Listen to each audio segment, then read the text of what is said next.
gentlemen, my name is Armani Holland, and I have both the honor and the privilege of working under the mentorship of Dr. Teresa Freeman with the assistance of Adele L. Shade in the Department of Orthopedic Surgery at Thomas Jefferson University on a project entitled Microarray Analysis of Trabecular and Lipase-Treated Fracture Callus.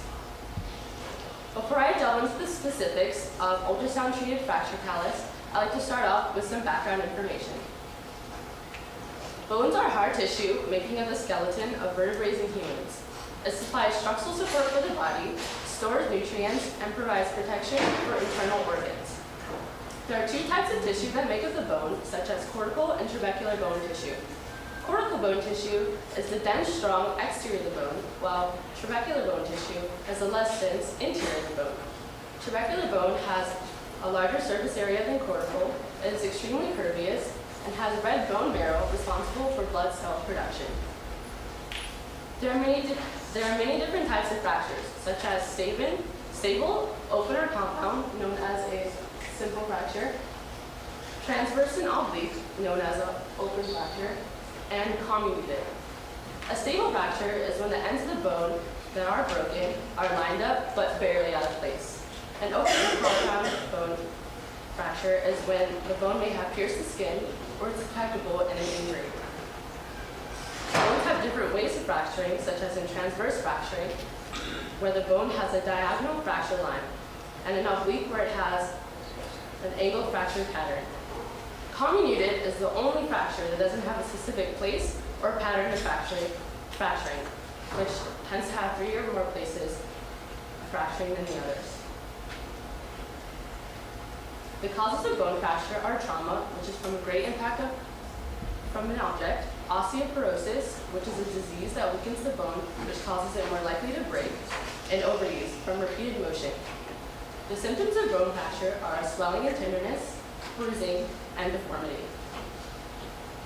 When bones are fractured, cells in bones are accountable for bone formation by 2 processes, such as intramembranous ossification and endochondral ossification. In diagram A, it shows the mesenchymal cells clustering in the middle that differentiate into osteoblasts, forming an ossification center. The osteoblasts then secrete osteoids and become osteocytes.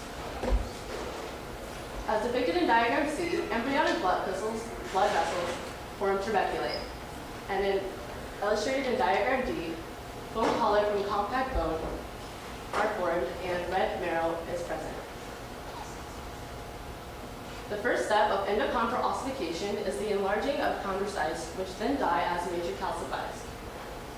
The shaft is then covered in a thin layer of bone from newly derived osteoblasts. The new osteoblasts from a primary ossification center here, and the shaft thickens and epiphysis is replaced by shafts of the bone. And in step 5, blood vessels invade the epiphysis and osteoblasts form secondary ossification, centers of ossification. We first start out bone fracture formation with inflammation, where hematoma develops to clot blood at the injury site, which causes necrosis of the bone. Then, inflammatory cytokines are released for the process of angiogenesis. Next is soft callus formation. Angiogenesis promotes the delivery of fibroblasts and osteogenic cells to form procallus. In order for the ends of the bone to be reattached, collagen must be secreted from the fibroblasts. Chondroblasts are formed from osteogenic cells to differentiate into an avascular environment. Fibrocartilage is accumulated from the chondroblasts, later forming soft callus. In order for hard callus to be formulated, osteogenic cells must differentiate into osteoblasts, which initiate intramembranous ossification. The soft callus is then replaced, and osteoblasts perspire organic bone matrix, calcium salts, to complete hard callus formation. This picture shows all 3 steps of fracture formation, where the hematoma develops and necrosis of the bone is, where the soft callus is formulated, and where the osteogenic cells differentiate into osteoblasts, forming a healed fracture. which now brings me to my research design. The purpose of my experiment is to study how to prevent non-union fractures in trabecular and lipus-treated fracture callus using microarray analysis. A non-union fracture being a complication of a fracture which may occur when there is poor blood supply or when the fracture has moved too much. We hypothesized that if ultrasound treats how proteins are expressed, then bone healing will increase given a lipus treatment. These are the materials that we used in my experiment. Please take a minute or so to look them over.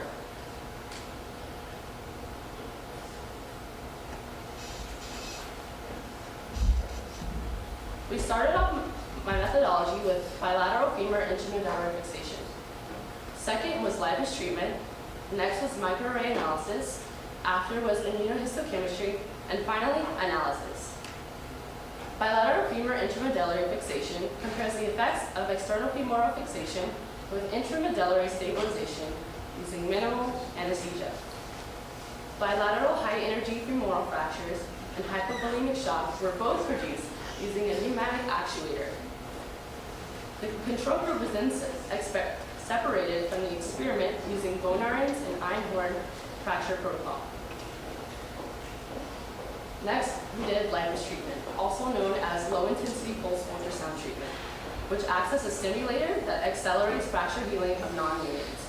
After, a sham treatment was produced to separate the control group from the experimental group.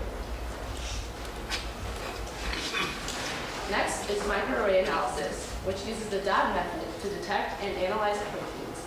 DAB method being a diaminobenzidine, which is a brown color. Fracture calluses were collected according to tissue type, and 3 plugs each were collected from trabecular bone growth of callus and cartilaginous bone growth areas of callus. Immunohistochemistry detects the proteins in cells and tissue in a tissue section while exploring the reasons why antibodies bind to antigens in biological tissue. H&E Alston-B staining is used to detect callus formation and endochondral ossification. 0.6 millimeters cores were taken out of each leg of 5 mice for 3 weeks. The DAB method was then used to identify the proteins. Analysis completes my procedure by analyzing the amount of proteins that were present, which ensures imaging reproducibility.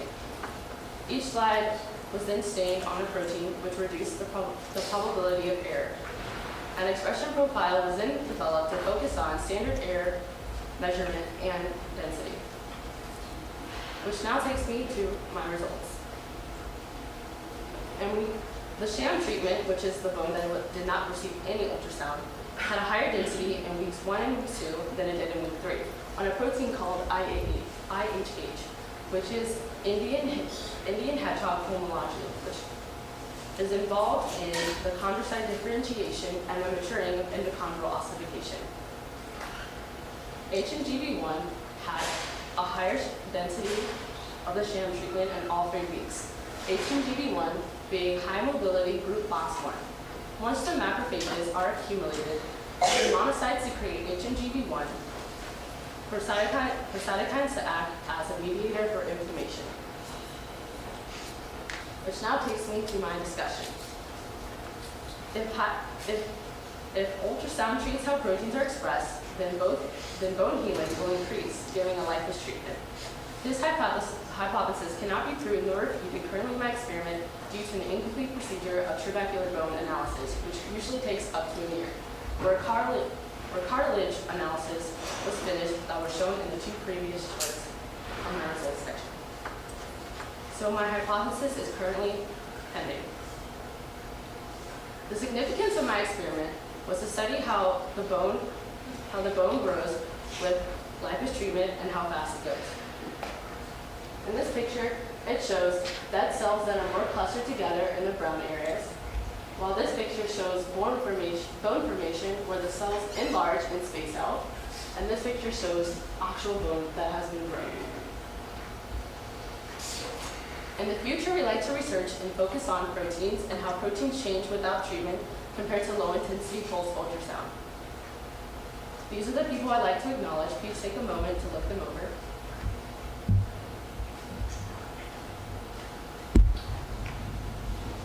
Thank you. I would now like to open the floor up to questions, comments, or constructive criticism.